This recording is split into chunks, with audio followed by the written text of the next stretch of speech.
அள்ளி தூவும் விதையை சுமக்கிறவன் அழுது கொண்டு போகிறான், ஆனாலும் தான் அறுத்த அரிகளை சுமந்து கொண்டு கெம்பீரத்தோடே திரும்பி வருவான். சங்கீதம் 126:6.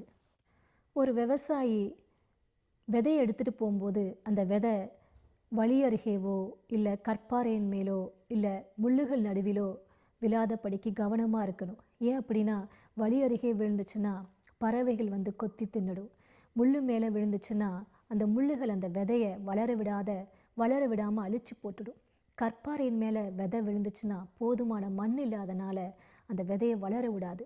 அதனால் விவசாயி நல்ல நிலத்தில் விதையை போடணும்னு கவனமாக இருக்கணும்.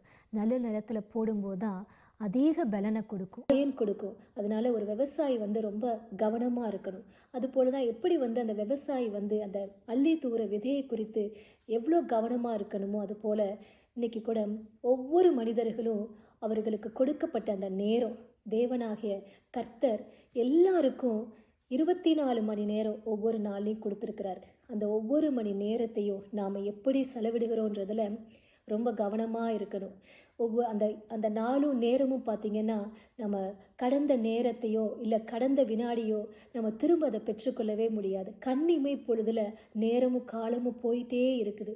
அதனால் ஒவ்வொருத்தரும் நம்ம செலவிடுற அந்த நேரத்தை குறித்து நாம் கவனமாக இருக்கணும். அதுபோல் ஒவ்வொரு மனிதனுடைய தனிப்பட்ட அபிப்பிராயமாக இருக்குது எப்படி நேரத்தை செலவிடுகிறதுன்றது.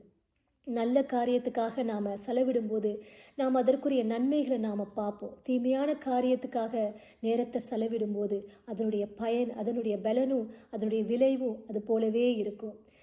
இன்றைக்கி அநேகருடைய வாழ்க்கையில் பார்க்கும்போது வேலைன்னு சொல்லி ஓய்வெடுக்கிறதுக்கு கூட நேரம் இல்லாமல், உட்காந்து ஒரு ரிலாக்ஸ் பண்ணுறதுக்கு கூட நேரம் இல்லாமல் வேலைன்னு சொல்லி அநேகருடைய வாழ்க்கை நேரமும் ஓடிட்டுருக்கிறத நாம் பார்க்குறோம். நம்மளுக்கு நாளைக்கு என்னுடைய வாழ்க்கை நல்லா இருக்கணும், என்னுடைய ஃப்யூச்சர் பெட்டராக இருக்கணும், என்னுடைய பிள்ளைங்களுடைய வாழ்க்கை நல்லா இருக்கணும்னு சொல்லி கணவன் மனைவியாக சம்பாதிக்கிறது, வேலைக்கு போகிறது அப்படின்னு சொல்லி எவ்வளவோ காரியங்களில் நம்ம லைஃப் பிஸியாகிறத பார்க்குறோம். ஆனாலும் இன்னைக்கு ஆண்டவர் உங்களை அழைக்கிறார். கர்த்தராகிய இயேசு உங்களை அழைக்கிறார். அவருடைய பாதத்தில் அமர சொல்லி கூப்பிடுறார். கொஞ்ச நேரம் அவருடைய பாதத்தில் அமருங்கன்னு சொல்லி அவர் கூப்பிடுறார். ஏன் தெரியுமா? அவருடைய பாதப்படின்றது தான் பிரசன்னம். அதுதான் நல்ல நிலம்.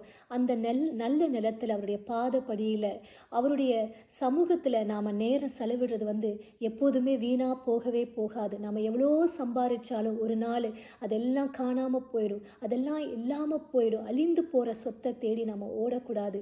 அழியாத ஒரே ஒரு சொத்து இயேசு கிறிஸ்து மட்டும்தான். இன்னைக்கு கர்த்தர் உங்களை அவருடைய பாதப்படியில் அமர சொல்கிறாரு. உங்களுடைய குடும்பத்துக்காக அவருடைய பாதத்தில் அமருங்க. உங்களுடைய பிள்ளைகளுக்காக அவருடைய பாதத்தில் டைமை ஸ்பெண்ட் பண்ணுங்க.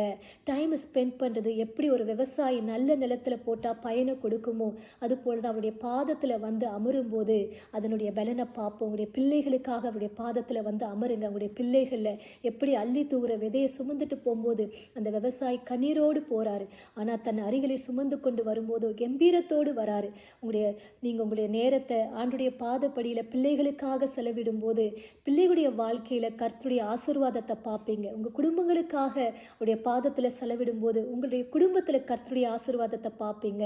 தேசங்களுக்காக கர்த்தருடைய பாதத்தில் அமரும் போது அந்த தேசத்தில் சமாதானம் உண்டாயிருக்கும்படி, சமாதானத்தோடு நாம் வாழும்படி ஆசீர்வதிப்பார். இன்றைக்கும் ஆண்டவர் உங்களை அவருடைய பாதத்தில் அமரும்படி கூப்பிடுறாரு. என்னோடு சேர்ந்து ஒரு சின்ன இந்த ஜெபத்தை பண்ணுங்க. ஆண்டவரே இயேசப்பா, இந்த வீடியோவை யார் பார்த்து கொண்டு இருந்தாலும் சரி, தகப்பனே உள்ளத்தில் ஆண்டவரே ஆவியில் அந்த உற்சாகம் இருக்குது, அந்த வாஞ்சை இருக்கிறது, ஆனால் மாமிசமோ பலவீனம் உள்ளது என்று நீர் அறிந்திருக்கிறீரப்பா. இந்த வீடியோ பார்த்து கொண்டிருக்கிறவங்க யாராக இருந்தாலும் தகப்பனே அந்த உள்ளத்தில் ஏவுதலை கொடுங்கப்பா. உங்களுடைய பாதத்தில் அமரணுன்ற அந்த ஏவுதலை கொடுங்கப்பா. மரியாள் உங்களுடைய பாதத்தில் அமர்ந்ததற்கு அவங்க இழந்த அந்த சகோதரனை உயிரோடு பெற்றுக்கொண்டாங்கப்பா. உங்களுடைய பாதத்தில் அமருவது வீணாய் போகாது தகப்பனே. இந்த நாள் இந்த வீடியோவில் பார்க்குற ஒவ்வொருத்தருக்குள்ளும் அந்த அழைப்பு வரட்டும். ஆசீர்வதிங்க. இயேசுவின் நாமத்தில் ஜெபிக்கிறோம் அன்புள்ள பிதாவே, ஆமென்.